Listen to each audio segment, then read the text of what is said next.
Sejam todas e todos muito bem-vindas e bem-vindos. Nós estamos iniciando agora mais uma TPC da jornada EMAI, sob a responsabilidade da Diretoria de Ensino, que será mediada por mim e pela minha parceira, a PCNP Patrícia. Olá, tudo bem? Espero que estejam bem, que estejam se cuidando e vamos para mais uma ATPC EMAI. Bons estudos para todos. Vamos lá, então, iniciar o nosso momento de formação. Esse momento, nós vamos dar continuidade para o assunto que nós estávamos tratando na TPC-EMAI anterior, sob a responsabilidade da Diretoria de Ensino, que é sobre a sondagem em matemática. Nós buscaremos finalizar os nossos estudos em relação a esse assunto. Lembrando que as ATPCs EMAI, transmitidas pela EFAP, também estão tratando deste assunto. Então, nós entendemos que as nossas ATPCs vêm complementar as transmissões pela EFAP. Contextualização. Nesse encontro, iremos subsidiar o trabalho docente no aspecto pedagógico.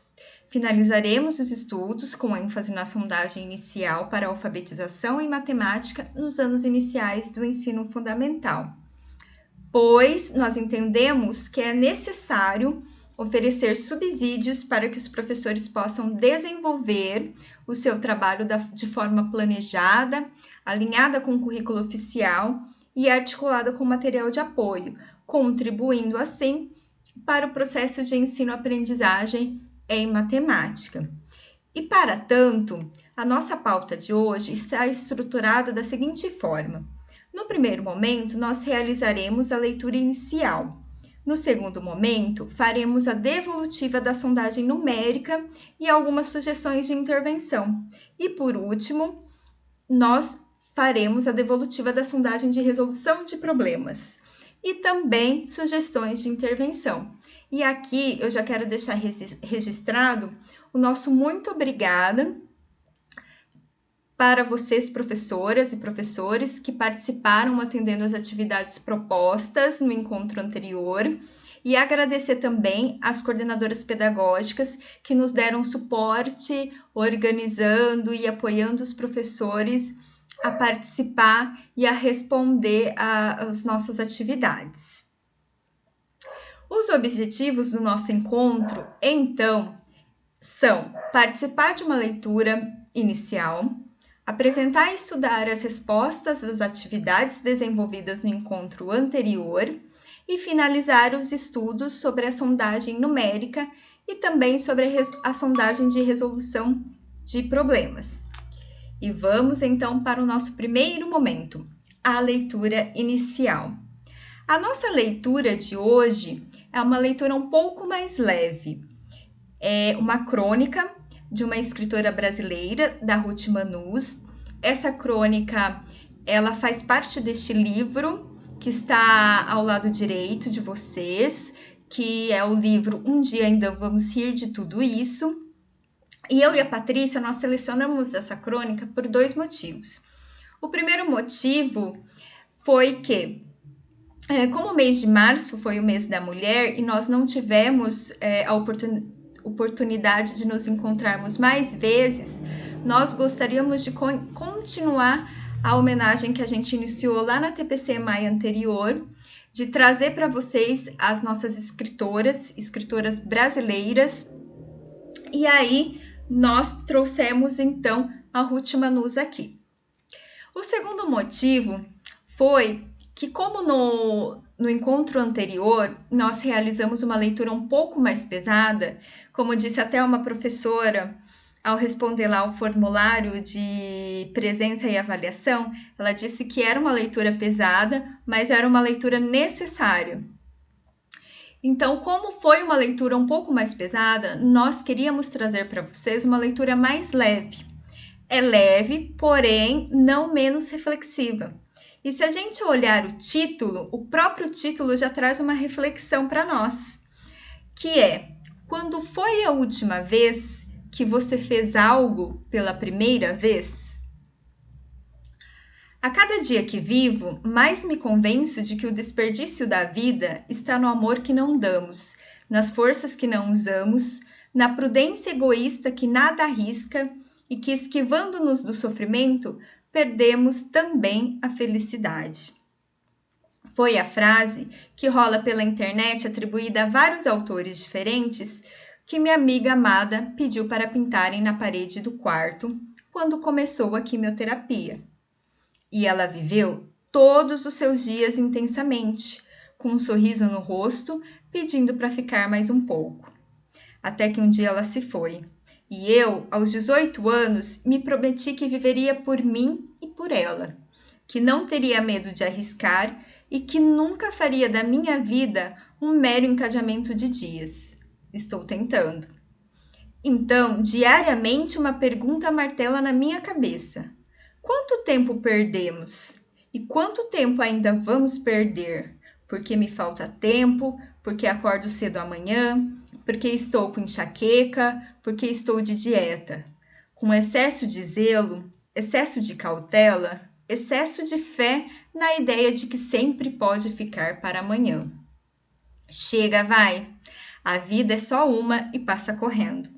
Quando a gente vê, já passaram as chances e tudo que sobra na cabeça é um triste e fosco rol de hipóteses não tentadas e de riscos não corridos.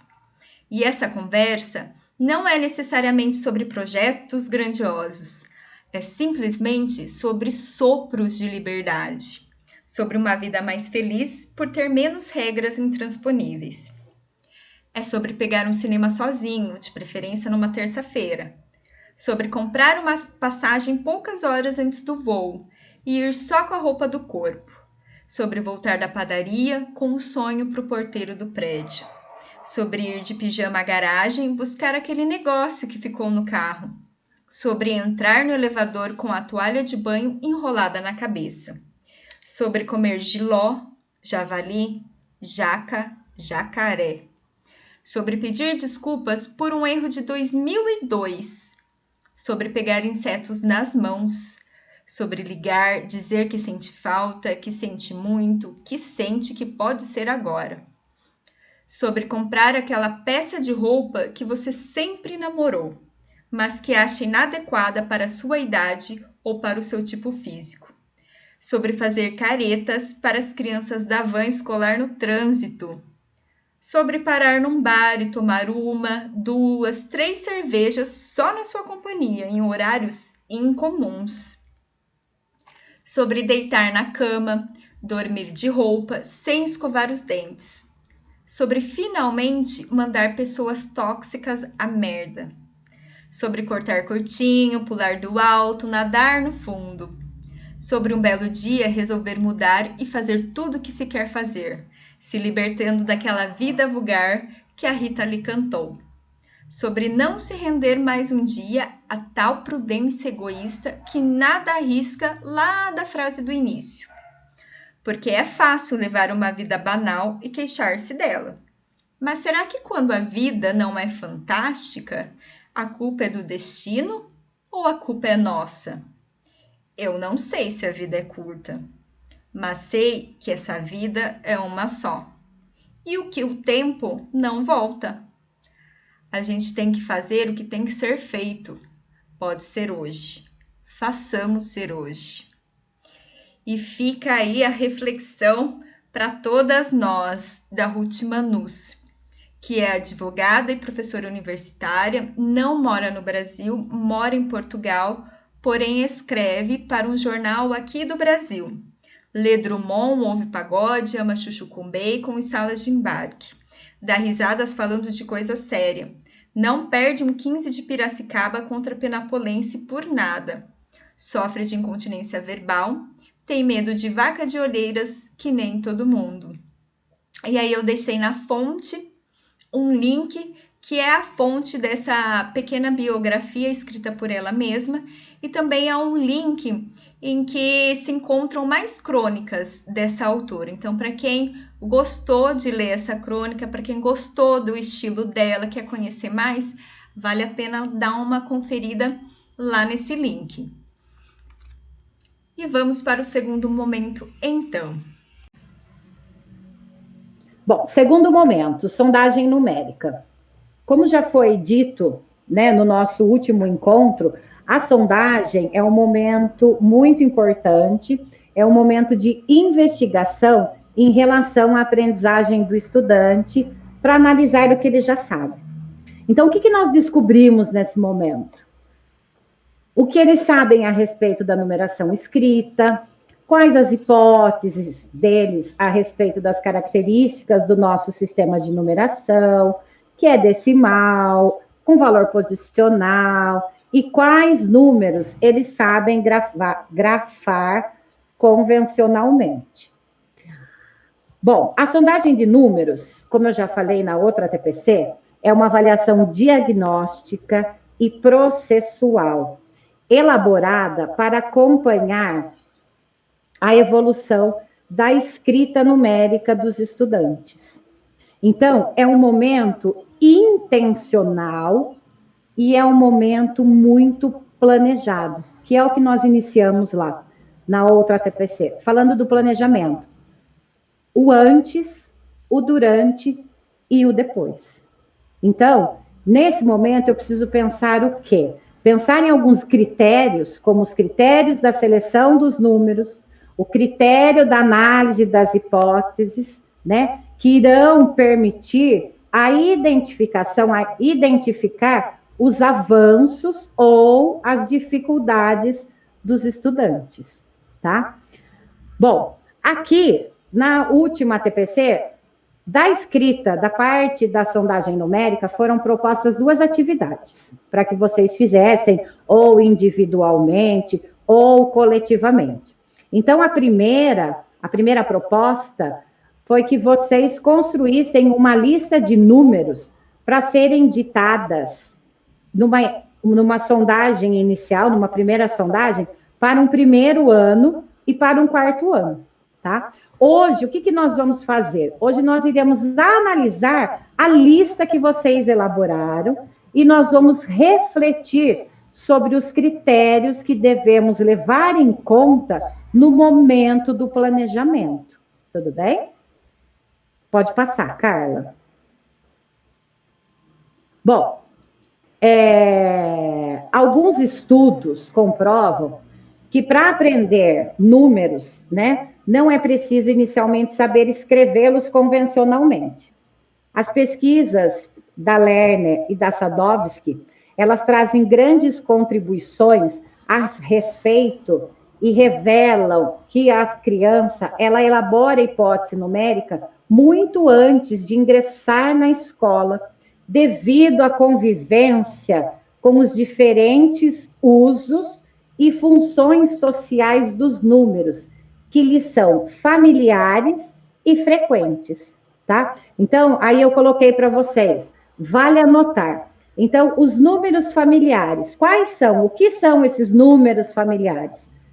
São os números que representam a sua idade, o dia do seu aniversário, da sua casa, da sua roupa, do seu tênis, do seu chinelo. É o número que tem relação com ele. Então, é o número familiar, tá? E aí, pode passar, Carla. Nós temos também os números frequentes. Então, são os números que fazem parte do contexto social, como o dinheiro, a moeda, o número do calendário, né? Principalmente, vamos pensar que no ano corrente, o ano vigente, nós temos aí o 2021. E a professora trabalha diariamente, vocês trabalham diariamente, né? Com o dia, com o mês e com o ano, tá?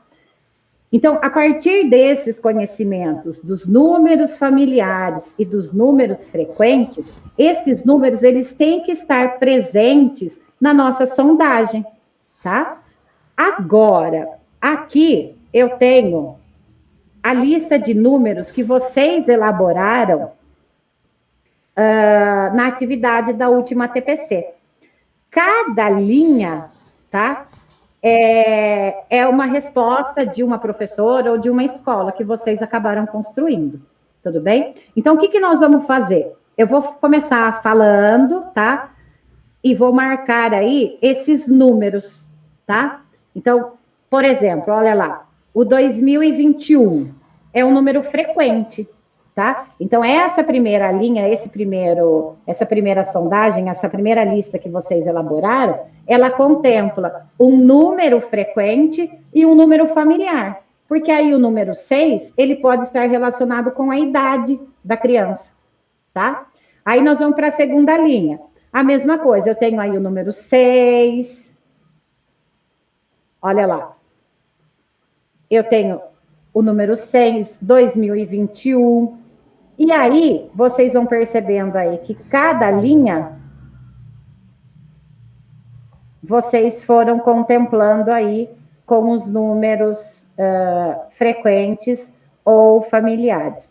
Eu só gostaria de chamar a atenção que pode ser, né, que em alguns números aí em particular, que são esses que a flechinha está aparecendo, o 50, o 20, o 100, que ele é um número frequente, né? Ele é um número marco, mas ele pode ser que no momento aí da escolha de vocês, vocês tenham pensado contemplando um outro critério, tudo bem? Mas aqui nós colocamos ele também, vocês vão perceber que eles vão aparecer no frequente e vão aparecer também aí num próximo critério. Aí o que eu gostaria? Que vocês analisassem. Então, cada linha, identifiquem aí qual é a linha que você elaborou e perceba se você contemplou os números frequentes e familiares, tá? Essa é a primeira proposta, que vocês percebam aí através dessa lista que vocês construíram. Na sequência, nós temos também a do quarto ano, tá? Então, tá aí a lista que vocês construíram, tá? Com os números aí frequentes e familiares.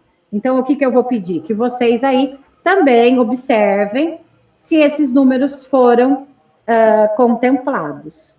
Tudo bem? Os nós. Então, com base nesse conhecimento dos números frequentes, dos números familiares, ele vai se apropriando de outros números que também são frequentes, né? Como aí esses números redondos que eu estou colocando aí para vocês. O 10, o 50, o 100, tá? Então, são esses números aí terminados com 0, ou também conhecidos como os nós da dezena, os nós das centenas, tá?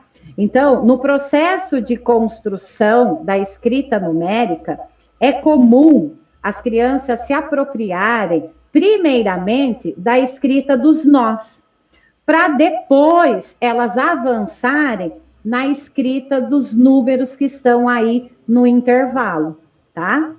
Então, agora nós vamos passar aí a próxima tela, e aí vocês vão analisar, né? Se vocês, na linha de vocês, que vocês construíram, se vocês contemplam esse critério da escrita dos nós, tá? Aí no primeiro ano, tá? Então, observem, né? Seria interessante retomar alguma coisa? Será que eu posso alterar alguma coisa? Será que eu contemplei o nó, a escrita do nó? E aí, na sequência, também do quarto ano, tá? Aí foi a lista que vocês elaboraram, e aí vocês conseguem analisar a escrita dos nós. Tudo bem? Pode passar, Carla. Agora, nós vamos para um outro critério, tá? Os números transparentes. Os números transparentes, eles dizem exatamente o que eles são, né? Eles são previsíveis, é possível antecipar. Então, na sua própria pronúncia, você consegue identificar quais são os algarismos, né, que o compõem. Então, como, por exemplo, o 82. Então, eu consigo perceber aí o 80 e o 2, tá? Então, ele já dá dicas no momento aí da sua escrita. Na sequência, eu tenho os números opacos. São aqueles números que ele não deixa claro ao falar, né, o princípio aditivo do nosso sistema de numeração. Então, como, por exemplo, o número 11. Ele não deixa claro, quando eu falo 11, esse princípio aditivo. Eu não consigo perceber aí que é o 10 mais o 1, tá? Então, aí, ele não dá essa pista, ele não oferece esses indícios, tá? Então, aí os exemplos dos números opacos, né? O 11, o 12, o 13, o 14 e o 15. Os números com algarismos iguais. Então, são os números que têm os mesmos algarismos, né? Mas que pode levar a criança aí a variar a escrita em função do valor posicional dos algarismos. Parece até fácil, né? Por ter 3 algarismos iguais.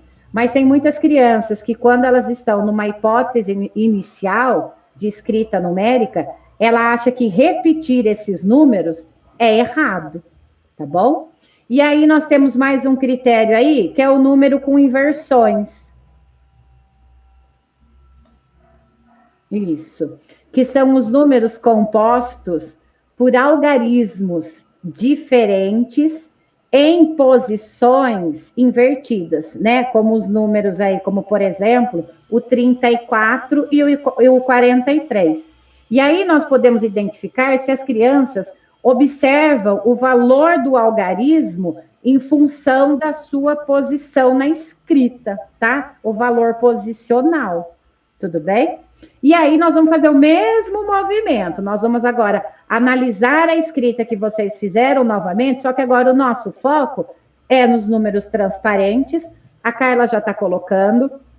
Aí vocês percebem que na segunda linha eu tenho 2 números transparentes. Na sequência, quando eu falo do 34 e do 43, eles também são números transparentes, porém aí eles aparecem na posição invertida.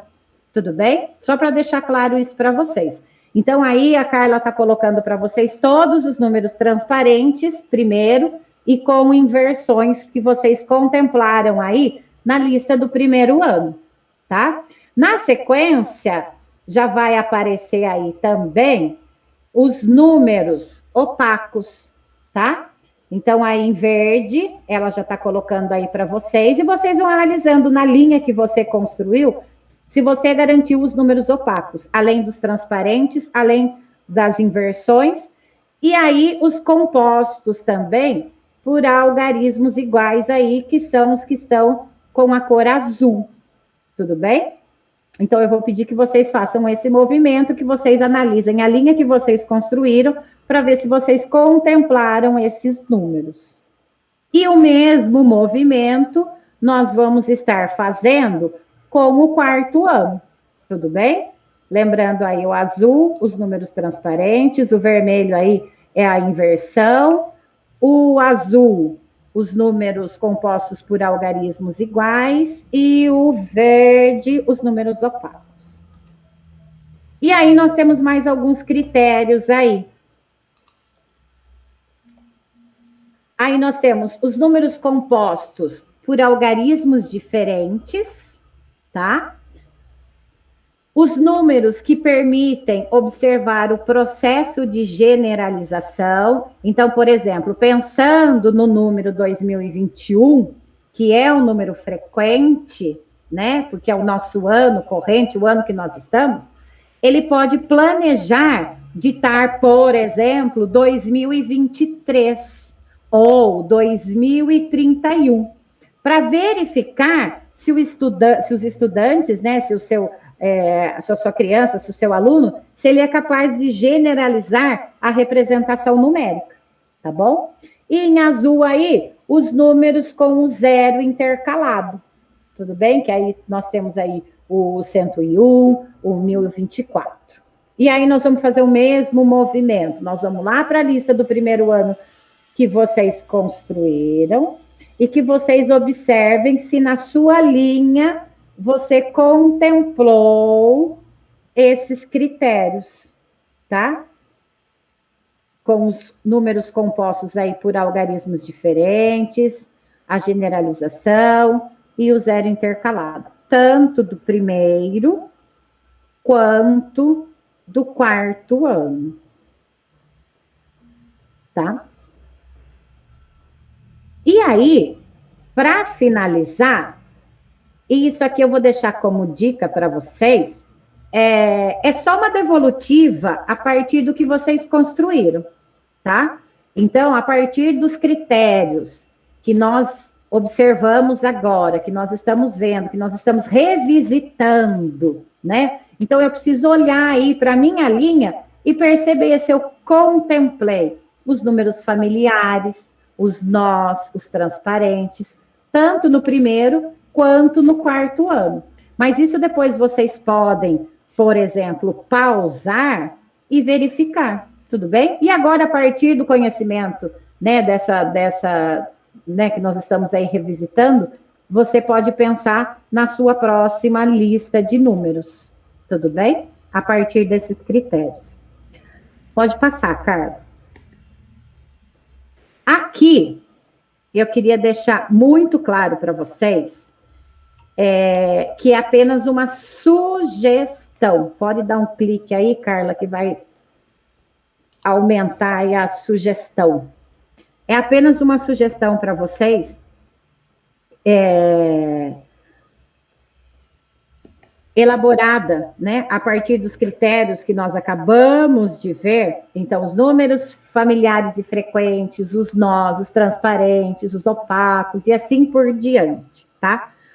Então, mais uma vez, eu vou falar para vocês, né, que vocês, conhecendo as crianças e conhecendo os critérios dos números a serem ditados, vocês irão elaborar uma lista adequada para que as crianças avancem na escrita convencional dos números e na apropriação do sistema de numeração decimal, tá? Aqui nós estamos deixando uma sugestão, mais uma vez, nós não estamos impondo nada, é aqui apenas para que vocês possam utilizar. E aqui a gente pode analisar alguma coisa. Então, se você pegar lá o número frequente, eu peguei o número 2021, tá? Que é o nosso ano.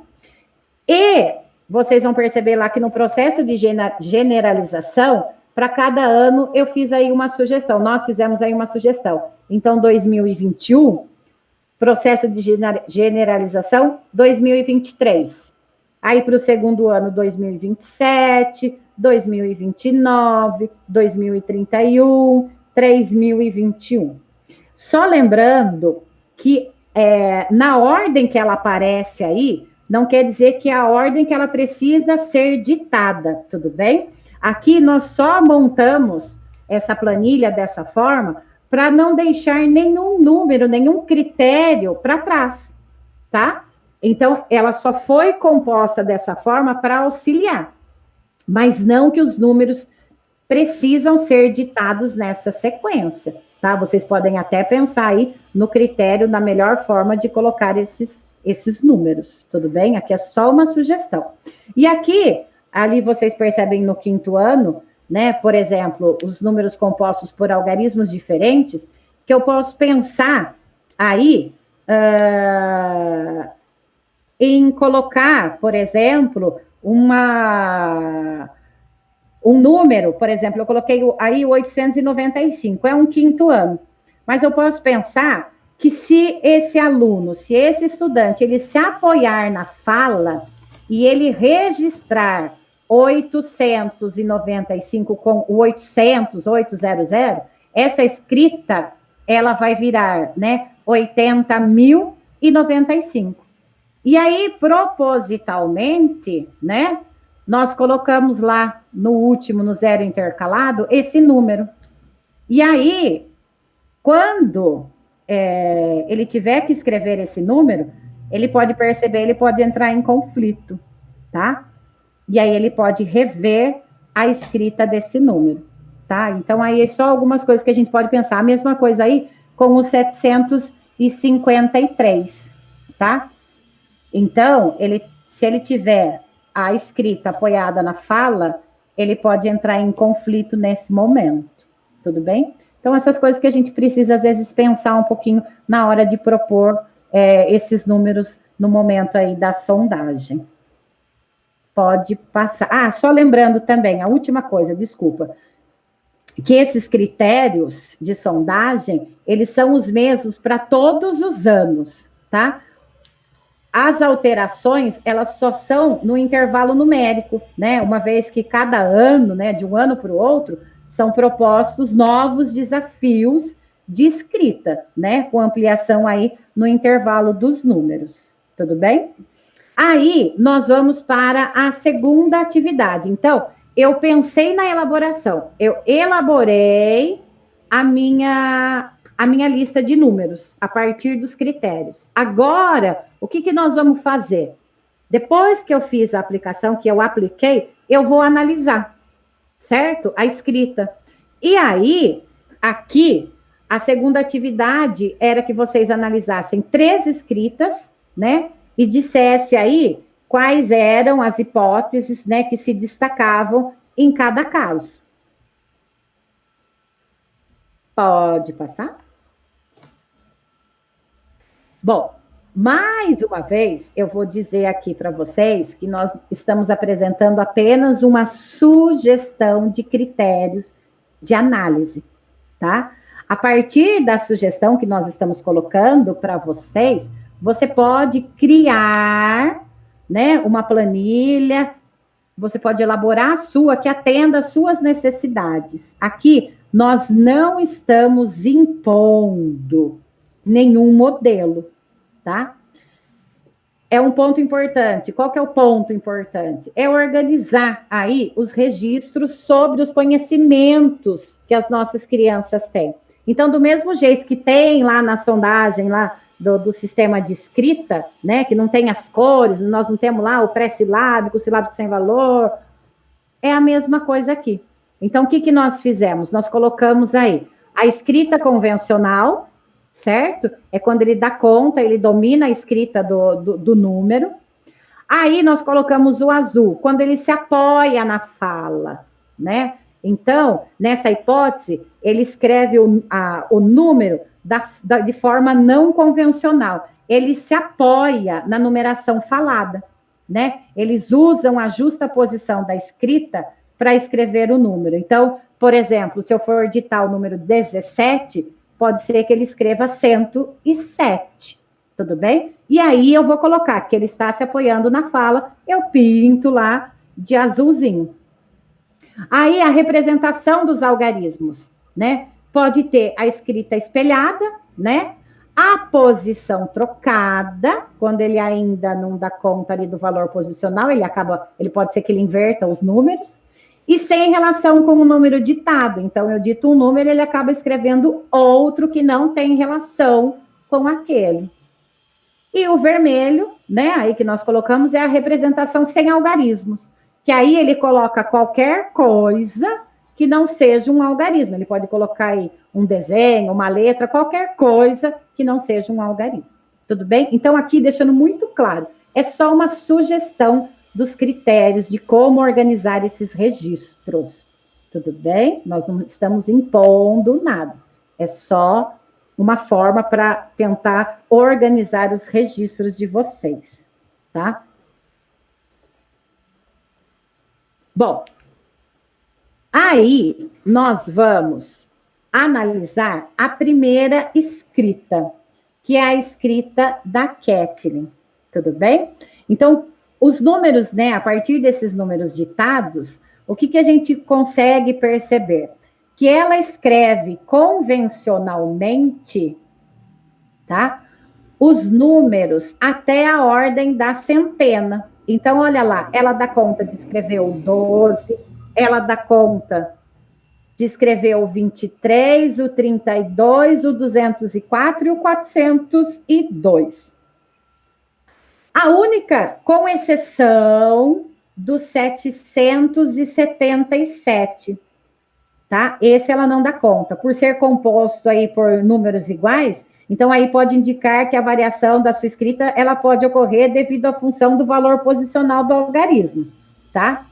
Aí o que acontece? A partir da segunda classe, né? A partir do 1000, ela já registra os números associados à fala.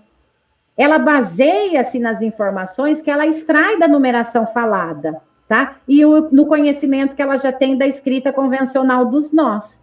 Então, quando você olha lá o 1011, você percebe que ela registra 1011, tá? Então, ela está se apoiando na fala. Aí, a mesma coisa, o 3000, aí você percebe já o princípio aí multiplicativo, né? Ela coloca o 3 e o 1000, tá? A mesma coisa acontece, com a escrita do 1876. E aí, a escrita lá do 10.050, ela também se apoia na fala, ela escreve lá 10.050. É a mesma coisa para o 10.999. A única coisa é que ela ainda coloca um zero a mais ali, quando ela chega no 900, né? Ela acaba colocando 9.000. Mas você percebe que ela, aqui, a escrita dela é baseada na fala. Tudo bem?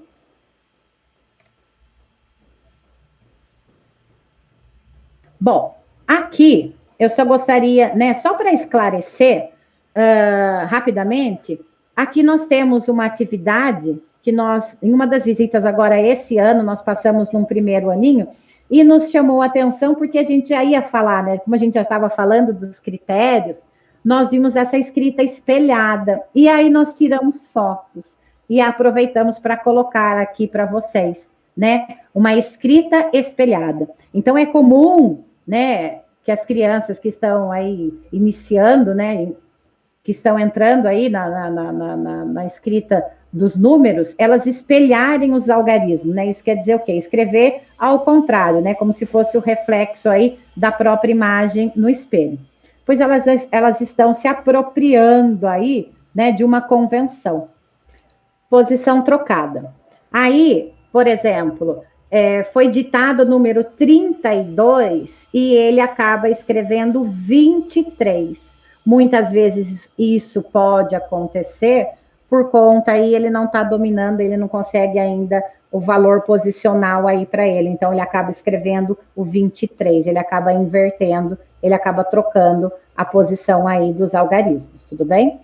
E sem relação com o número ditado, então é ditado o número 12 e ele acaba escrevendo um número que não tem nada a ver, não está relacionado aí com o 12, ele acaba escrevendo 24, tá bom? Aí nós vamos para a próxima escrita, que é a escrita do Paulo. Aqui a escrita do Paulo, eu quero chamar muito a atenção de vocês, eu gostaria que vocês analisassem aqui comigo, tá? O Paulo, dos números ditados, a gente consegue perceber que ele só dá conta, ele só consegue escrever convencionalmente o número 12, tá? Então, aí ele só conseguiu aí, da ordem da dezena, ele conseguiu escrever o 12. Os demais números, né, a gente acaba colocando aí, né, que está sem relação com o número ditado, porém, eu gostaria, né, de chamar atenção para algumas coisas.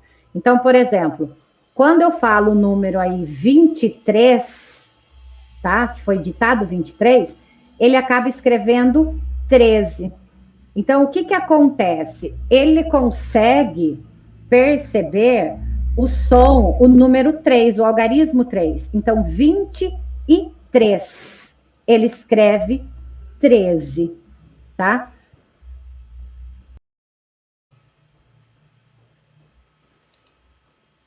Quando é ditado o número 32, ele representa também 22. Então, o que a gente consegue perceber aí também?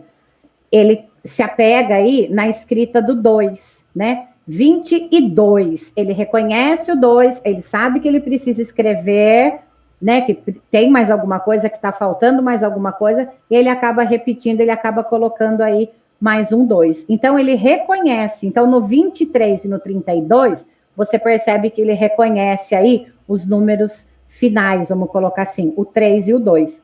A mesma coisa vai acontecer aí quando nós entramos aí na centena, tá? Então, aí eu tenho o 204 e o 402, tá? Então, assim, eu não posso falar que ele não conhece nada. Ele reconhece, ele conhece, tá? Só que ele não dá conta de escrever convencionalmente, né? Ele não consegue escrever, mas ele conhece, ele tem algum conhecimento aí.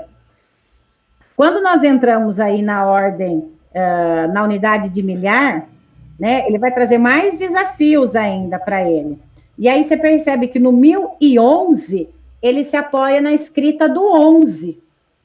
E como é um número maior, ele sabe que é um número maior, coloca aí vários zeros, né, para representar a escrita, porque o número é grande, então a escrita também vai ter que ser maior. Então aí ele coloca um monte de zero. Quando a gente fala o 3.000, é a mesma coisa, tá? Ele reconhece o 3, ele sabe que é um número maior, que é um número grande, então aí ele vai colocando também um monte de zero. Aí, quando nós chegamos no 1876, aí você percebe que realmente não tem nenhuma relação com os números, né? Com o número que ele escreveu e o número ditado. E aí, o que acontece? Só que aí ele coloca um monte de zero. Ele sabe que o número é grande, certo? Então, ele vai ajustando aí a escrita com um monte de zero. Com relação aí ao 777, né? Como possui aí também os algarismos iguais, então ele também vai variar aí a sua escrita. Ele pode ser que ele não aceite também a repetição dos números, ele coloca o 9 aí também, ele pode estar usando como um coringa, e os zeros também. A mesma coisa para 10.050, tá? E para o 10.999. Você percebe que ele faz uma escrita aí maior, mas você percebe lá no final o 5, né? 10.050, ele colocou um 5. 10.999, né? Ele reconhece, ele coloca o 9 lá no final. Então, assim, algum conhecimento o Paulo tem. E a partir desse conhecimento que a gente tem que pensar nas intervenções para que ele possa avançar na escrita convencional. Tá bom?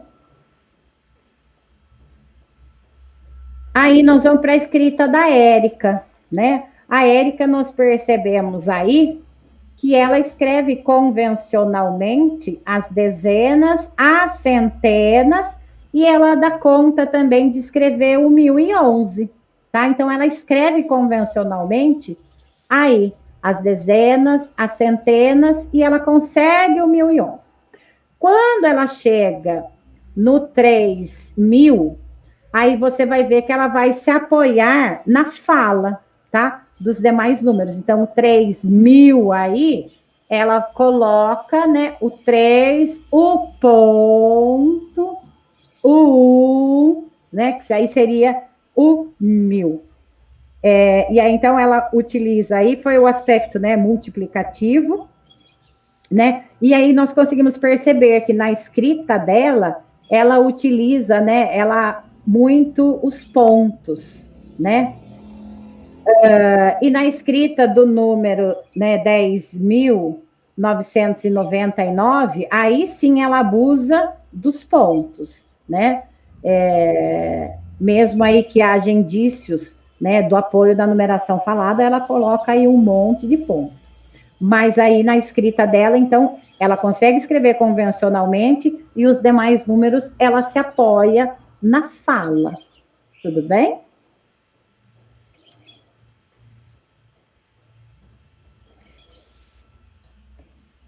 Aqui é um modelo também, né? Vamos colocar aí um modelo de registro dos critérios. Então, quando eu olho aqui na parte inferior, né? O número opaco, né? Que foi ditado, número 12, apesar de ser um número baixo, né? E bastante conhecido, aí todos eles deram conta, né? Não encontraram dificuldade. E aí foi sinalizado que eles escrevem convencionalmente. Aí, quando eu olho essa planilha, colocando a hipótese que eles estão, se ele escreve convencionalmente, se ele apoia na fala, ou se ele fez escrita espelhada, sem relação, eu consigo olhar e consigo pensar nas possíveis intervenções que podem ser realizadas. Tudo bem? Então, aí eu vou olhando, vocês vão perceber que a partir da escrita que eles construíram, que nós analisamos, nós montamos essa planilha aqui com esses critérios de análise, tá bom? É somente para apoiar vocês.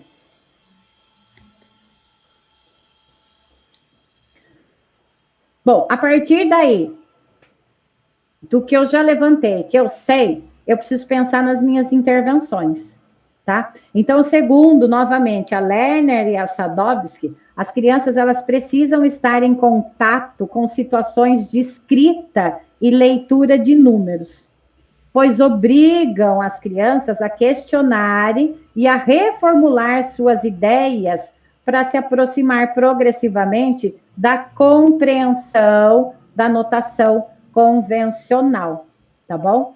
Aí, nós colocamos como sugestão o quadro numérico, tá? Então, o quadro numérico, eles são recursos, né, que contribuem para que os alunos avancem em seus conhecimentos necessários na produção de escrita numérica convencional.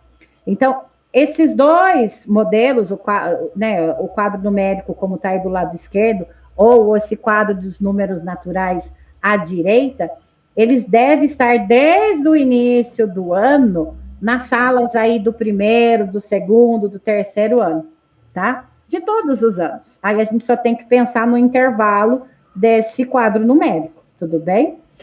Nós temos que explorar a recitação das sequências numéricas. Isso também vai auxiliar na construção, né? E com o apoio aí do quadro numérico, você pode propor a recitação das sequências numéricas, das dezenas completas, porque nós não falamos que eles aprendem primeiro os nós. Então, eu posso explorar isso, tá? Isso é uma das intervenções que nós podemos utilizar através desses dois recursos aí dos quadros que estão apresentados. Outra intervenção, nós podemos também explorar, né, a exploração do quadro de valor, classe e ordens, né? É importante que os alunos do quarto e do quinto ano, eles tenham à disposição para consulta, né, lá na sala, um quadro de classe e ordem, né, pro apoio às escritas e à leitura dos números maiores. Então, isso vai auxiliar também, tá? E mais uma intervenção que nós podemos estar fazendo são as fichas sobrepostas. As fichas sobrepostas, elas possibilitam o trabalho com a composição e a decomposição de números. É um recurso didático interessante para que as crianças se apropriem da escrita também aí da escrita numérica convencional, tá? Então, aí vocês estão vendo que nós temos aí as fichas dos algarismos de 1 ao 9, depois das dezenas, aí nós não colocamos todas por conta do slide, tá? Então, nós colocamos aí o 10, o 20, o 30, o 40, o 60, e aí a gente pode trabalhar isso com eles, né? Como eu falei, tanto a composição quanto a decomposição. E aí nós vamos trabalhar para eles, principalmente aqueles, né, que se apoiam na numeração falada. Então, por exemplo, para formar o número 49, são utilizadas as fichas. A ficha do 40 e a ficha do 9. E não a ficha do 4 e do 9. Por quê? Porque ele precisa entender que esse 4 aí, esse valor posicional, que esse primeiro número, ele é o 40, tá? Então, eu vou colocar o 40 e ele vai sobrepor o 9, né? Ali no 0, para ele estar formando 49. Então, a ficha sobreposta, as fichas sobrepostas, ela é um recurso muito interessante para que os nossos alunos também possam avançar na sua escrita convencional. Tudo bem? Aqui nós citamos 3, mas existem outros, tá? E aqui nós estamos iniciando também né? Ele não se esgota, a gente poderia ter explorado muito mais com vocês a exploração do quadro numérico, do quadro de valor, mas isso nós vamos retomar ainda com vocês. Tudo bem? Então, eu encerro por aqui agora e vocês vão agora para a próxima parte da TPC. Vamos então para o nosso último momento de formação, que é sobre a sondagem de resolução de problemas. Como a Patrícia comentou já com vocês, a atividade diagnóstica, a atividade de sondagem, assim como todo o trabalho docente, ela precisa conter 3 etapas. A primeira etapa, que é a etapa do planejamento, a segunda etapa, que é a etapa de aplicação, e a terceira etapa, que é a etapa de análise. E nós vamos retomar um pouquinho do que nós falamos já no último encontro de ATPC-EMAI. Nós falamos em relação ao planejamento da atividade de sondagem que nós precisamos levar em consideração alguns critérios. E esses critérios, eles se fundamentam na teoria dos campos conceituais do professor e estudioso Gérard Verneau. Ele é um professor que foi aluno de doutorado de Jean Piaget, o fundador, o precursor do construtivismo. A pedagogia que é base, é uma referência na construção do nosso currículo, na Secretaria de Educação de São Paulo. Ele, hoje, é professor emérito do Centro Nacional de Pesquisa Científica em Paris e professor na Universidade Paris 8. Também é doutor honoris causa pela Universidade de Genebra e autor da Teoria dos Campos Conceituais. Então, tudo bem, Carla. Preciso levar em consideração, na hora de planejar lá a minha sondagem, na hora de elaborar as situações problema para minha sondagem, preciso levar em consideração esses campos conceituais. E o que é realmente, então, essa teoria dos campos conceituais? O Verneau, nos seus estudos, nas suas análises com crianças, ele percebeu que quando elas iam responder ou tentar resolver uma situação problema, ela não mobilizava apenas um conceito, ou seja, uma situação problema não exige que a criança saiba apenas um conceito isolado. Exige, na verdade, que ela saiba, que ela mobilize um campo de conceitos, um conjunto de conceitos. E aqui a professora Magina, que estuda justamente o Verneau, colocou um exemplo e eu trouxe para vocês. O exemplo dela é o seguinte: Ana tinha 5 blusas e no seu aniversário sua avó lhe deu 2 blusas. Quantas blusas Ana tem agora? Esse foi a situação problema, exemplo da estudiosa, da professora universitária Magina. Então, a partir desse exemplo, a gente percebe que a criança, ela precisa mobilizar vários conceitos para resolver essa situação problema, como o conceito de temporalidade, precisa compreender o início, então tem uma situação inicial que ela precisa identificar qual é, precisa entender, compreender que houve um acontecimento, houve uma transformação nesse contexto, e tem que compreender a situação final, que é o fim, o agora ou o futuro, dependendo aí do enunciado da situação problema. Ela precisa também ter o conceito, o conhecimento de contagem e sobrecontagem, o conhecimento de adição, o conhecimento do sistema de numeração decimal. Então, conclui-se que, segundo Verneau, um campo conceitual é um conjunto de situações cujo domínio progressivo exige uma variedade de conceitos, de procedimentos e de representações simbólicas em estreita conexão. É por isso que ele trabalha com campos conceituais e não somente com o conceito, por exemplo, o conceito de adição, o conceito de subtração, o conceito de Divisão, porque ele entende que uma situação problema não exige apenas um conceito isolado. Ele entende,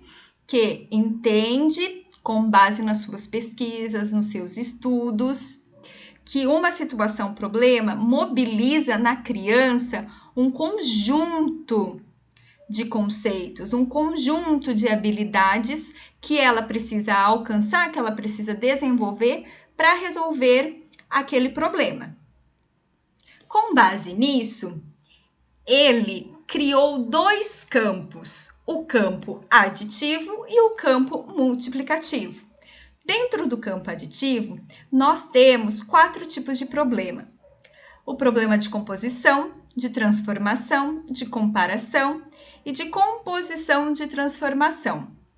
Dentro do campo multiplicativo, nós temos o problema de proporcionalidade, de configuração retangular, de combinatória e de multiplicação comparativa. Isso quer dizer o quê? Isso quer dizer que o tipo de problema de composição, por exemplo, no campo aditivo, vai mobilizar um conjunto de conceitos, um conjunto de habilidades diferente do problema de proporcionalidade do campo multiplicativo, certo?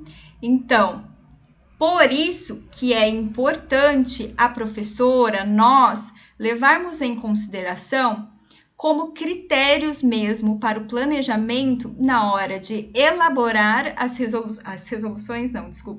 situações problema, na hora de selecionar as situações problema para aplicar na nossa sala com as nossas crianças.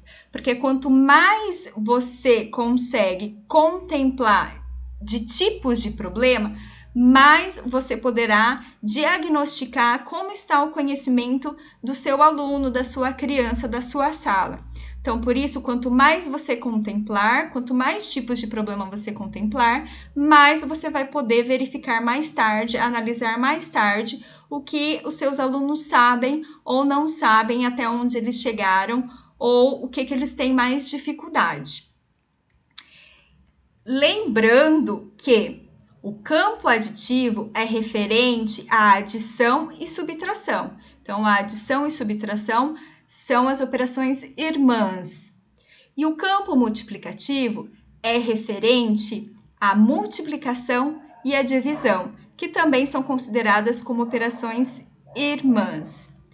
E nós também, no encontro anterior, nós colocamos esse quadro, já expusemos isso para vocês, que é apenas uma sugestão de como esses campos conceituais, de quais conceitos que cada ano, cada série deve ter desenvolvido no decorrer do processo de ensino-aprendizagem. Então, esse quadro é apenas uma sugestão. Então, eu coloquei lá. No primeiro ano, além da contagem e sobrecontagem de objetos de uma mesma coleção, enfim, nós podemos também levar para as crianças, aplicar nas nossas crianças, uma situação problema de composição. No segundo ano, composição, transformação, e já podemos inserir também um tipo de problema de proporcionalidade do campo multiplicativo. No terceiro ano, de composição, transformação, comparação do campo aditivo, e no campo multiplicativo, a proporcionalidade e a configuração retangular. Então, percebam que no decorrer do processo de ensino-aprendizagem, os conceitos eles vão ficando cada vez mais complexos. Então, é bem isso. Além dos conceitos ficarem mais complexos, é importante também prestarem atenção nos valores que vocês vão trabalhar, nas quantidades, no valor, nos números que vocês vão trabalhar na situação problema. É claro que na situação problema de composição do quinto ano, não vai ser a mesma situação problema de composição do primeiro ano. Os valores vão ser outros, a complexidade vai ser outra, a comanda, o que a situação problema pedir, pode ser um pouquinho mais elaborado do que ou do primeiro ano. Então, são pontos para nós levarmos em consideração na hora de elaborar e na hora de selecionar as situações problema para aplicar nas nossas crianças como uma sondagem. Então, aqui, este quadro fica apenas como uma sugestão para orientar, de certa forma, o trabalho de planejamento da sondagem. E vamos, então, para a devolutiva das situações problema, que são referentes à atividade 3 que nós propomos na TPC anterior. Então, só para nós retomarmos, nós propomos para vocês 3 atividades. A primeira e a segunda atividade eram referentes à sondagem numérica, de escrita numérica, escrita de números. E a terceira atividade era referente à sondagem de resolução de problemas. E, especificamente, ao planejamento da sondagem. Então, nós colocamos aí 8 situações problema para vocês analisarem e para vocês falarem para nós, nos responderem qual é o tipo de problema que se refere cada uma, com base nos campos conceituais de Vernon. É claro que é o estudioso que nós estamos trabalhando. A primeira situação problema era a seguinte: a professora tem 9 livros no armário, sendo 3 de matemática e os demais de ciências. Quantos são os livros de ciências? Então, vamos lá analisar essa situação problema. Primeiro, antes de tudo, quando a gente analisa uma situação problema, a gente tenta compreender o enunciado e tenta retirar desse enunciado todas as informações que nós conseguirmos. Então, vamos lá retirar essas informações. A professora tem 9 livros no armário. 9 livros no armário. Então, tá lá a imagem dos livrozinhos lá do armário. Sendo 3 de matemática, 3 de matemática, ok? E os demais de ciências. E aí vem o que o problema nos pede para resolver. Quantos são os livros de ciências? Então, o problema não dá a quantidade de livros de ciências, ele pede a quantidade de livros de ciência. Se vocês repararem, lá na imagem fica mais claro isso, que nós estamos trabalhando com uma quantidade fixa, com uma coleção de objetos. E no caso, a coleção de objetos aqui é a coleção de livros da professora. A coleção tem 9 livros. Em nenhum momento essa quantidade ela sofre transformações. Em nenhum momento essa quantidade ela se altera. Ela sempre fica igual, certo? E o problema só vai trabalhar com situações dentro desse valor, dessa quantidade de 9 livros. Então, nós entendemos aqui que é um problema de composição. O problema de composição, ele tem essa característica de que o valor, a quantidade, ele não se altera, certo? E aqui, por que o de composição? Porque ali já no quadro laranja do lado direito, mostra para vocês qual é a operação, a conta convencional, a estratégia convencional que a criança irá fazer.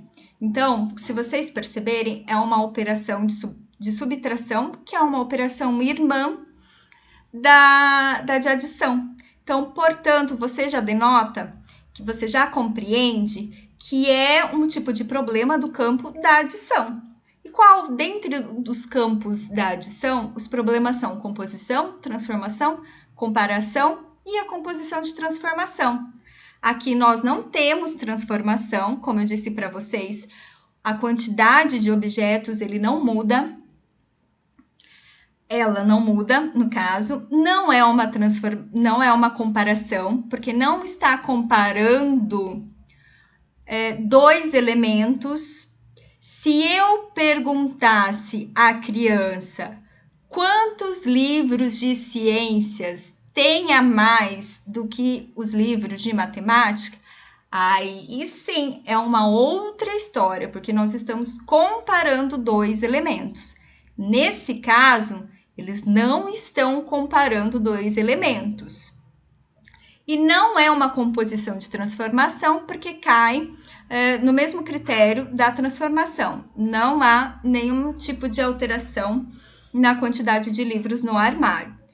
Então, portanto, é um tipo de problema de composição do campo aditivo. Vamos para a segunda situação problema. A segunda situação problema diz: em uma doceria foram colocadas na vitrine 2 bandejas com 12 brigadeiros em cada. Uma pessoa resolveu comprar os brigadeiros das 2 bandejas. Quantos brigadeiros ela comprou? Então vamos lá. De novo, pensar as informações que a situação problema nos dá. Então, nós sabemos que na vitrine tem 2 bandejas, cada bandeja tem 12 brigadeiros. Uma pessoa resolveu comprar esses brigadeiros, mas ele não levou apenas uma bandeja. De novo, uma bandeja com 12 brigadeiros. Ele levou 2 bandejas. Se nós sabemos a quantidade de brigadeiros de uma bandeja, o que nós deveríamos fazer para descobrir quantos brigadeiros a pessoa comprou se ela levou 2 bandejas? Então, a conta convencional, o algoritmo convencional, seria nós multiplicarmos por 2, certo? Uma bandeja com 12 brigadeiros, 2 bandejas com 12 brigadeiros cada. Multiplicação. Então, a gente já sabe que é do campo conceitual multiplicativo. E é de proporcionalidade. Por que proporcionalidade? Porque nós temos uma proporção. Qual é a proporção? É a 2 vezes a bandeja, certo?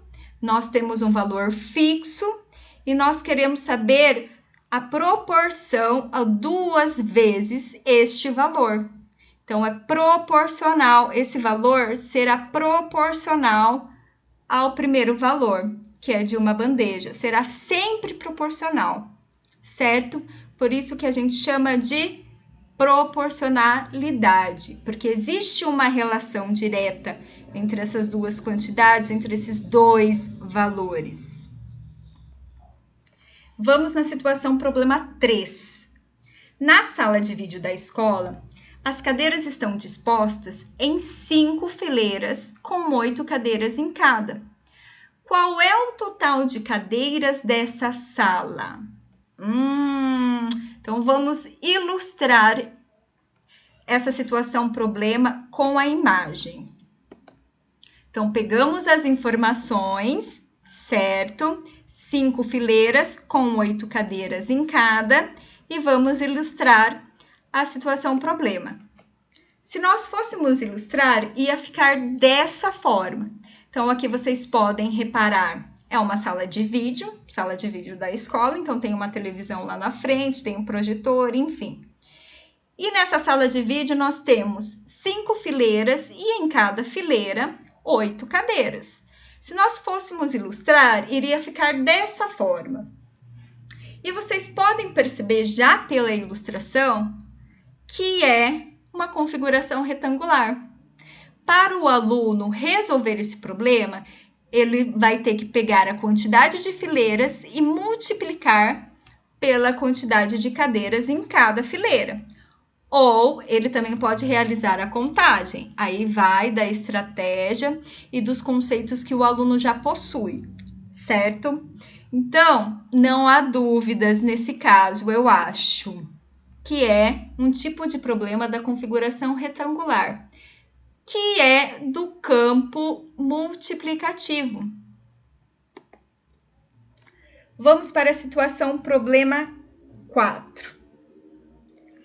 Em um dos vagões do metrô, havia 79 pessoas.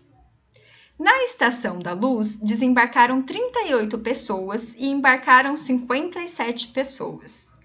Quantas pessoas estavam nesse vagão quando ele saiu da Estação da Luz? Então, esse problema ele já fica um pouquinho mais complexo, porque ele traz muitas informações, muitos valores, muitos números, muitas quantidades. Então, vamos lá. Então, o que é um vagão de metrô? Podemos começar a explorar isso com as crianças, porque em Limeira não temos metrô. O que é um metrô, professora? O metrô é um trem rápido? É um trem rápido.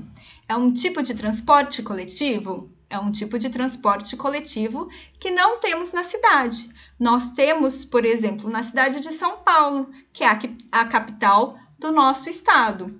Lá tem esses trens elétricos que são mais rápidos do que um ônibus. Olha só, e cabem mais pessoas do que um ônibus. E você paga para entrar nele e leva você para os pontos, assim como o ônibus.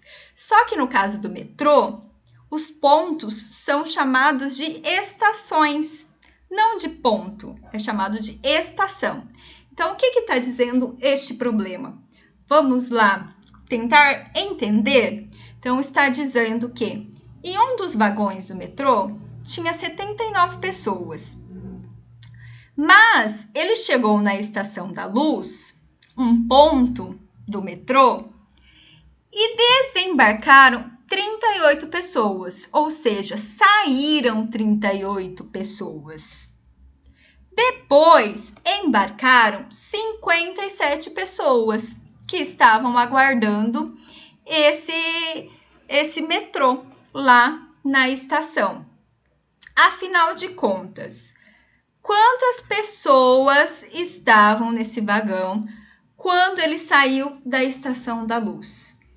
Então, aqui a gente já pode perceber que a criança vai mobilizar, sim, aquele conceito de temporalidade, porque houve um antes, que foi quando o metrô chegou na Estação da Luz, houve algumas transformações, não houve apenas uma transformação. Desembarcaram 38 pessoas e depois embarcaram mais 57 pessoas. Então, se nós prestarmos atenção, há duas transformações. E aí o problema pede justamente com quantas pessoas, então, esse vagão, esse metrô saiu da Estação da Luz. Então, está pedindo a situação final dessa transformação. E aí, eu tentei ilustrar para vocês também, aí no canto, as transformações que ocorreram e depois o algoritmo convencional, logo embaixo no quadro de baixo, que é a conta que uma criança com o conceito mais desenvolvido, melhor aprendido, vai realizar, que é os 79 pessoas, vai pegar lá o valor inicial, a situação inicial, 79 pessoas, vai tirar as pessoas que desembarcaram, ou seja, vai subtrair as pessoas que desembarcaram, que foram 38 pessoas, vai chegar numa quantidade, num valor, vai pegar este valor e vai acrescer, a 57 pessoas que embarcaram e vai chegar no valor final, na quantidade final de pessoas que estavam lá nesse vagão quando ele saiu da Estação da Luz. Então, vamos verificar aí. Nesse algoritmo convencional, a criança vai utilizar tanto a operação de subtração quanto a operação de adição. Então, nós já podemos subentender que esse problema é do campo aditivo, correto? E, a partir daí, a gente vai ver que houve uma transformação. Houve duas transformações. Então, ele poderia se encaixar no de transformação, o tipo de problema de transformação. Mas teve mais transformação. Teve mais uma transformação. Então, ele se encaixaria, ou ele se encaixa, na composição de transformação, que é mais que uma transformação, certo? Mais de uma transformação, uma composição de transformação. Vamos agora na situação problema 5. Em um ônibus de viagem, cabem 42 passageiros sentados, que equivale ao triplo de passageiros que cabem em um transporte escolar, que é o que a gente chama de van, ou na minha época mais remota, de Kombi mesmo. Quantos passageiros cabem nesse transporte escolar? Então, pera lá, vamos lá pensar as informações novamente da situação problema. Então, nós temos a informação de que em ônibus de viagem, que é aquele ônibus maior, cabem 42 passageiros sentados. E esse valor é o triplo de passageiros, ou seja, é 3 vezes mais a quantidade de passageiros que cabe em um transporte escolar, ou seja, em uma van. Então, eu tentei ilustrar aqui para vocês também. O ônibus maior, 42 passageiros, o triplo do transporte escolar. E a situação problema nos pede justamente a quantidade de número de passageiros que cabem numa van escolar, num transporte escolar. Se é o 3 vezes mais, qual é a conta inversa ou a operação inversa que nós precisamos fazer? Lembrando que a multiplicação e a divisão são operações irmãs.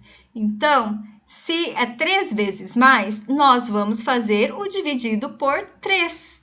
Ou seja, o número de passageiros que cabem dentro de uma van, de um transporte escolar, é 1/3 do número de passageiros que cabem em um ônibus de viagem, naquele ônibus grandão.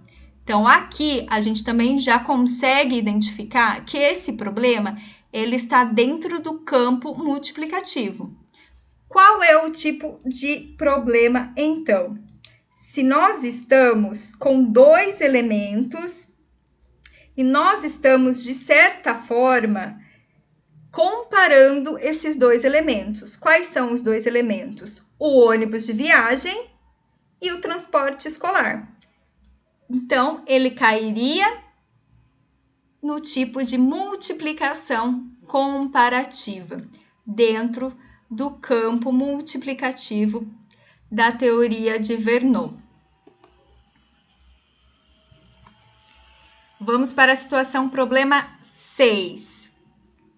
Em uma partida de pega-varetas, Pedro marcou 97 pontos na última rodada, terminando o jogo com 189 pontos. Quantos pontos Pedro tinha antes da última rodada? Então, vamos lá, novamente, ver as informações que o problema nos traz. Então, Pedro marcou 97 pontos na última rodada, numa brincadeira, e terminou o jogo com 189 pontos. Se nós verificarmos, 189 pontos é maior do que 97 pontos? Sim, é maior. Então, isso quer dizer que antes de marcar os 97 pontos, Pedro já tinha alguns pontos? Já tinha, certo? E aí, é esse valor, essa quantidade de pontos que o problema nos pede. Quantos pontos Pedro tinha antes da última rodada? Novamente, nós temos uma situação inicial e a incógnita do problema está justamente na situação inicial, diferentemente do outro tipo de problema que nós vimos de transformação. Houve uma transformação nessa quantidade, nesse valor de pontos que o Pedro tinha, que foi o quê? O acréscimo de 97 pontos. Pedro marcou 97 pontos. Ele ganhou 97 pontos. E nós temos a situação final, porque ele terminou o jogo com 189 pontos. Então, novamente, nós já reparamos que tem uma transformação aí nesse enunciado, nesse contexto. E se tem transformação e somente uma transformação, então ele é do campo aditivo, o tipo de problema é de transformação, correto? Agora vamos para outro problema. Situação problema 7. Um computador é vendido na loja A por R$ 2.758. Na loja B, o mesmo computador custa R$ 362 a menos. Quanto custa esse computador na loja B? Novamente, vamos fazer o mesmo processo. Então, a informação que o problema nos dá é o valor do computador na loja A. E na loja B, o computador custa R$ 362 a menos. E aqui a ilustraçãozinha. Quanto custa então esse computador na loja B? Vocês reparem que há uma comparação entre as duas lojas, certo? Nós temos a utilização do termo a menos, que é característico de uma comparação. Quando a gente vai comparar dois ou mais elementos, a gente utiliza esses termos a menos, a mais, equivalente, enfim. Então, nós temos esse termo, uma expressão que a gente já usa para comparar para dois elementos. E aí, dentro do campo aditivo, porque o algoritmo convencional que a criança irá realizar, se for realizar o convencional, é uma operação de subtração para descobrir o valor do computador na loja B. Então, nós temos aqui um tipo de problema de comparação do campo aditivo. Vamos para a situação problema número 8, que foi a última situação problema que nós colocamos para vocês analisarem no formulário. José fará uma viagem de São Paulo até a Bahia em 2 dias.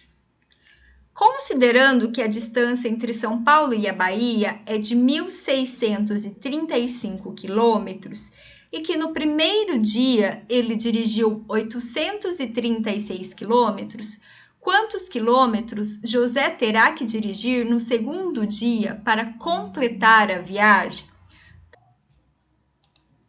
A primeira informação que nós temos é que José vai fazer uma viagem de São Paulo até Bahia em 2 dias. E o percurso dessa viagem, a trajetória dessa viagem, tem 1.635 quilômetros. Só que no primeiro dia, ele dirigiu já 836 quilômetros. Então, na situação problema, o que ele está pedindo? Quantos quilômetros José terá que dirigir no segundo dia, já que ele pretende fazer essa viagem em 2 dias. Então, vamos lá.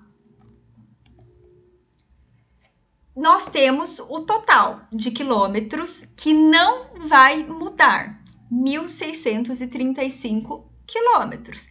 Esse valor, essa quantidade, não será alterada. É a quantidade de quilômetros que José terá que percorrer para chegar no seu destino, que é a Bahia. No primeiro dia, ele dirigiu 836 quilômetros. Então, quanto falta para ele dirigir no segundo dia? eu coloquei também uma ilustração para auxiliar, para apoiar a gente a pensar e analisar esse problema. Então, no primeiro dia, tem a trajetória lá, certo? Essa trajetória, esse percurso não vai ser alterado, esse valor não vai ser alterado, só que no primeiro dia, ele já percorreu 836 quilômetros. E no segundo dia, quanto falta para percorrer? Se esse valor ele não vai ser alterado, ele já denota um tipo de problema, que é o tipo de problema da composição, que cai lá no primeiro problema que nós analisamos, certo? E aí, faltou um tipo de problema para eu falar e analisar aqui com vocês. Então, eu incluí um problema só para nós pensarmos um pouquinho nesse tipo de problema em específico também. Para preparar sanduíches para sua festa de aniversário, Lara comprou 2 tipos de pão, o pão baguete e o pão francês, 3 tipos de frio, presunto, mortadela e salame, e 2 tipos de queijo, o queijo mussarela e o queijo prato. Quantos tipos de sanduíche Lara vai conseguir preparar usando um tipo de pão, um tipo de queijo e um tipo de frio em cada um? Então, vamos novamente pensar as informações que nós temos. Nós temos alguns conjuntos. Nós temos o conjunto de pão, certo? Que é composto por 2 elementos, baguete e francês. Então, eu coloquei lá para vocês também já na ilustração. Nós temos o conjunto de frios, que é composto pelo presunto, pela mortadela e pelo salame. E o conjunto de queijo, que é composto pela mussarela e pelo prato. O que a Lara vai fazer? A Lara vai fazer vários tipos de sanduíche. E em cada sanduíche, ela vai usar um tipo de pão, um tipo de frio e um tipo de queijo. Então, quantas combinações? Porque ela vai ter que combinar um elemento de um conjunto com um elemento do segundo conjunto, com o elemento do outro conjunto. Um elemento de cada conjunto. Ela vai combinar esses elementos para compor, para fazer o seu sanduíche. Então, e aí vem a pergunta: quantos tipos de sanduíche Lara vai conseguir preparar usando um tipo de pão, um tipo de queijo e um tipo de frio em cada um? Se ela vai ter que preparar combinando elementos de vários conjuntos, então esse tipo de problema, o nome já diz, é da combinatória do campo multiplicativo. Quando nós temos 2 ou mais conjuntos em que a criança tem que combinar os elementos dentre esses conjuntos, então é uma combinatória. E que pode ser resolvido, como vocês viram aí, com diversos tipos de estratégias. E aí, nós analisamos essas situações problema, nós verificamos, reconhecemos, retomamos um pouquinho dos campos conceituais, que são base e oferecem alguns critérios para nós elaborarmos as nossas sondagens, as nossas avaliações diagnósticas. E aí vem a segunda parte da TPC, que é em relação à análise dessa sondagem. Então, nós temos lá, planejamos a sondagem, aplicamos a sondagem nos alunos e agora nós vamos analisar os resultados que os alunos apresentaram para nós. Então, para nós, assim, conseguirmos atingir o objetivo, a intenção de uma atividade diagnóstica, de uma atividade de sondagem. Qual é a intenção da sondagem? A intenção da sondagem é nós verificarmos, diagnosticarmos o que as nossas crianças, o que os nossos alunos sabem em relação ao letramento, aos conhecimentos matemáticos. Então, nós temos que pegar todos esses resultados, os registros das nossas crianças e analisar esses registros para nós identificarmos o que ela sabe, o que ela não sabe, o que falta, onde está a defasagem, enfim. E para a análise da sondagem, nós também pegamos como fundamento a teoria dos campos conceituais de Verneau. O Verneau não para só nos tipos de problema de matemática. Ele acrescenta que é a análise das tarefas matemáticas e o estudo da conduta do aluno, quando confrontado com essas tarefas, que nos permitem analisar a sua competência, ou seja, o seu conhecimento. Para tanto, o autor considera 3 aspectos importantes a serem considerados na análise da conduta da criança, na hora de responder a situações problema. O primeiro aspecto é a análise do acerto e erro. O segundo aspecto é a análise do tipo de estratégia utilizada. E o terceiro aspecto, a análise da capacidade de escolher o melhor método a partir do problema. Parece difícil, mas eu tenho certeza que muitas professoras ou todas as professoras já realizam essa análise das sondagens com base, levando em consideração esses aspectos de Verneau. Por exemplo, o primeiro aspecto que ele diz que é a análise do acerto e erro é verificar se a criança conseguiu chegar no resultado correto ou não. É o resultado, se está certo ou não. O segundo aspecto, a análise do tipo de estratégia utilizada, nada mais nada é menos do que a estratégia que a criança utilizou para resolver aquele problema.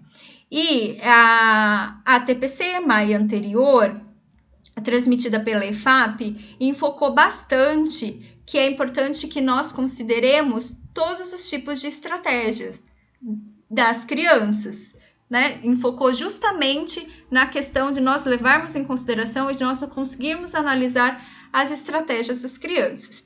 E o terceiro aspecto, a análise da capacidade de escolher o melhor método, ou seja, a melhor estratégia a partir do problema, é a compreensão do problema. Uma vez que a criança compreendeu o problema e ele tem os conhecimentos matemáticos exigidos para resolver aquele problema, será que ele vai conseguir escolher a estratégia mais adequada para responder, para tentar resolvê-lo?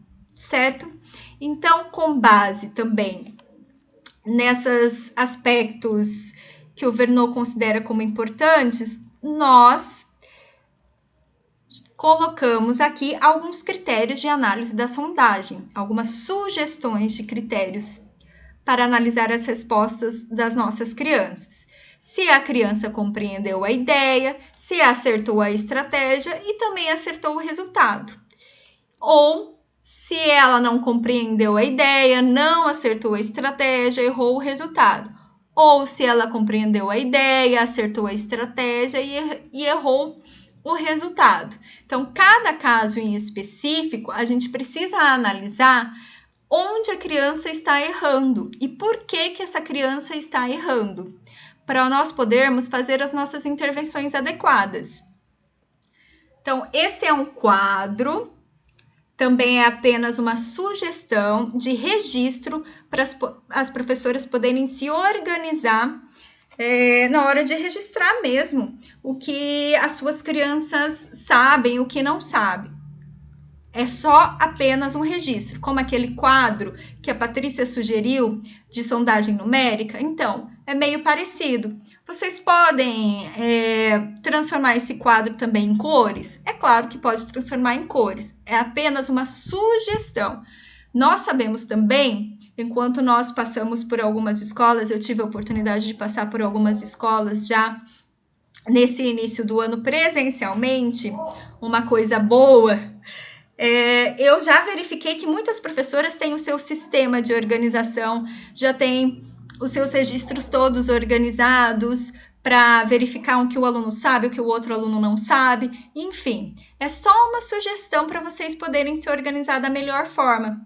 certo? Só uma sugestão, é o que a Patrícia disse, a gente não tem a intenção de padronizar, a gente tem a intenção de subsidiar, de dar apoio a vocês. Se essa sugestão compensa, vale, que vocês gostaram, aplica, dá certo, ótimo. Se vocês já têm seu próprio modo de fazer, seu próprio modo de se organizar, ótimo também, certo?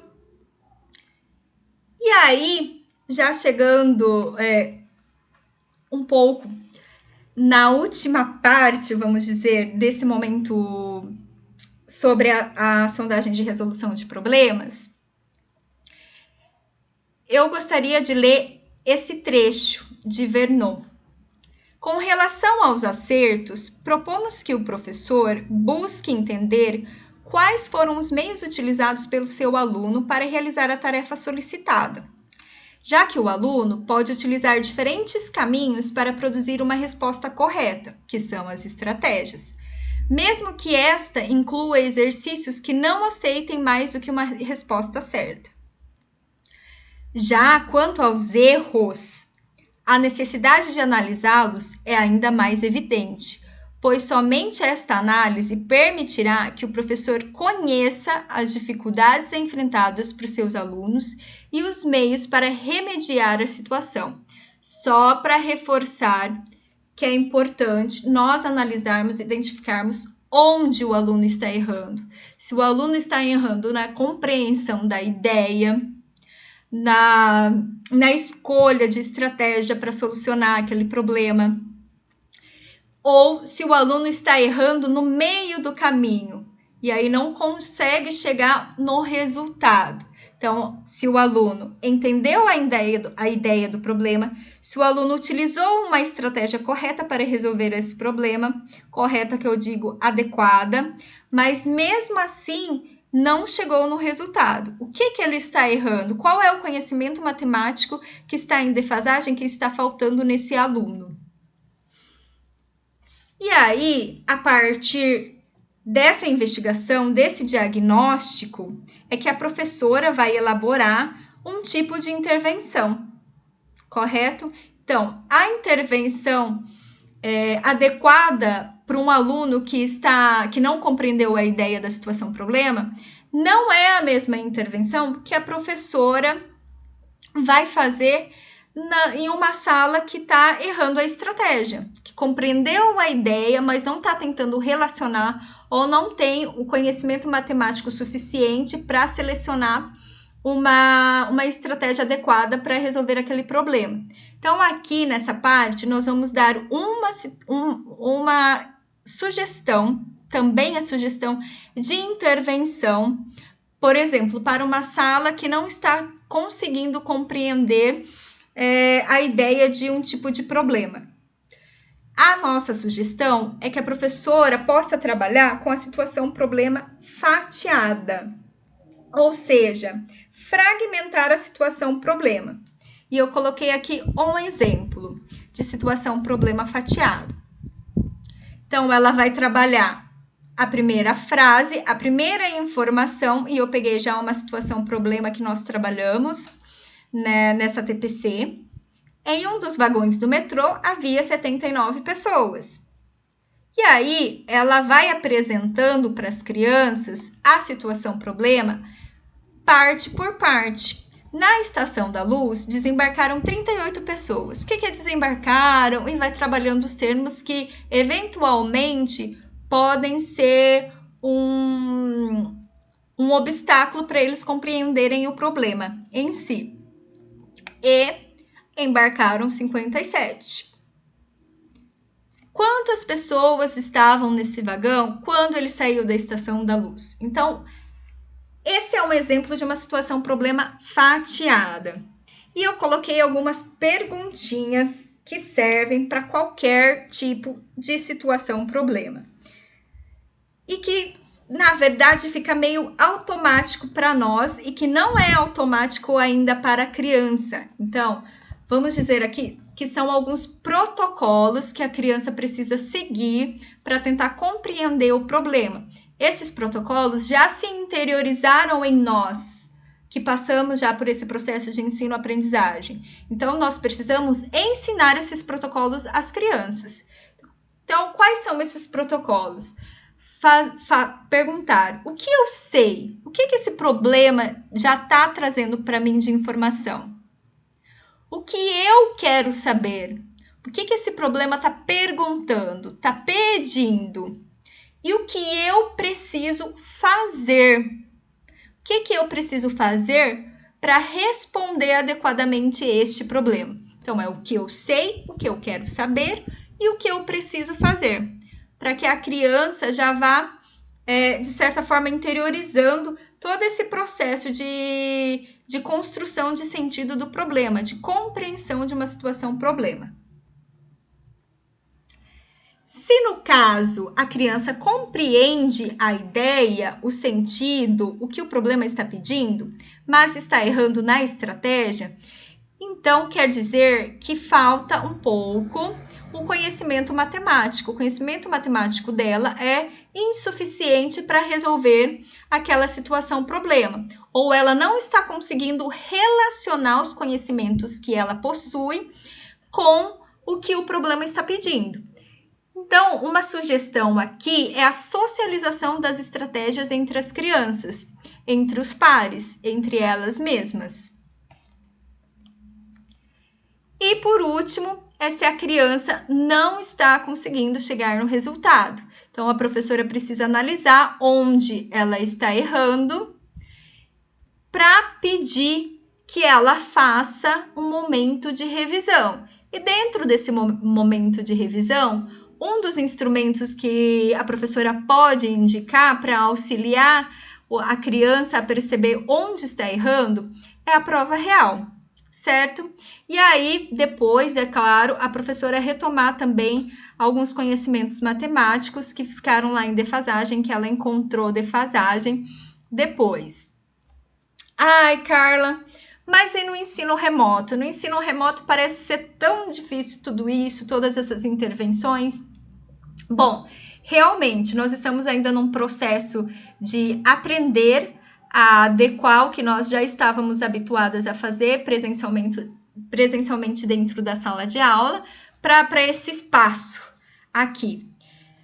Para o ensino remoto, é muito complicado nós sugerirmos intervenções, porque nós temos escolas que conseguem fazer as atividades de forma síncrona.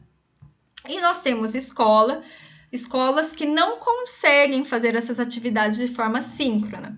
Então, para garantir algumas dessas intervenções, por exemplo, na situação problema fatiada, a professora que está de forma síncrona, ela pode sim utilizar as ferramentas, assim como eu utilizei aqui para apresentar para vocês, que é o PowerPoint animado, que a Letícia, a PCNP de Tecnologia, fez uma formação no ano anterior com um passo a passo de como elaborar um PowerPoint animado, que é exatamente isso que eu e a Patrícia, nós fizemos aqui para apresentar para vocês.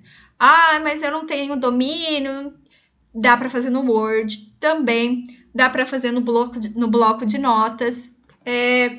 Usar a criatividade para a gente tentar adequar a ferramenta que a gente sabe utilizar. Então, por exemplo, no Word, você pode escrever uma frase, pular várias linhas e escrever a segunda, pular várias linhas e escrever a terceira, enfim. E na hora de apresentar, o que vai fazer diferença, o que vai ser levado em conta, vai ser justamente a exploração que a professora vai fazer dessa situação-problema, certo? Então, por exemplo, também na questão da revisão de uma devolutiva, se a escola está de forma assíncrona, eu não sei se está usando o grupo de WhatsApp, mas o áudio de WhatsApp também é uma ferramenta a ser utilizada. Existem outras formas. Tem professoras, a gente já tem professoras, muitas professoras, inclusive na rede, que já trabalham gravando a sua aula, uma explicação, uma atividade que ela percebeu que a sala toda teve muita dificuldade. Essa professora pode gravar colocar o celular em algum apoio, pode ser uma caixa de sapato, pode fazer pilha de livro, gravar e apontar a câmera do celular somente para a atividade, para a folha, e gravar somente a atividade, a resolução da atividade, você explicando, só vai gravar a atividade e o seu áudio, a sua voz. Não precisa sair no vídeo também. E você pode até fazer um vídeo por atividade, por situação, problema, por aula, para não ficar um vídeo muito extenso, porque a gente sabe que as crianças têm dificuldade de manter a concentração em vídeos mais extensos, bem como nós também temos dificuldades. Então, existem algumas ferramentas que nós podemos utilizar. Se vocês tiverem dúvidas, se vocês quiserem fazer alguma coisa diferente e tá com dificuldade, nós estamos aí à disposição para tentar resolver esse problema aí com vocês.